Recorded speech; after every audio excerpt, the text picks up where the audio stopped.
একজন নেককার স্ত্রী পৃথিবীর মধ্যে সবচেয়ে বড় নেয়ামত, সবচেয়ে বড় সম্পদ। এর চেয়ে সম্পদ আর কিছু হতে পারে না।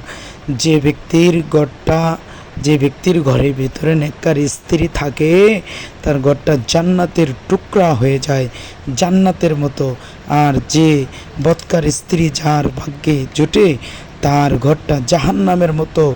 আর ওই ঘরের মধ্যে চিল্লে থাকবে, দুনিয়ার কথা থাকবে, দুনিয়ার বাজারের কথা থাকবে।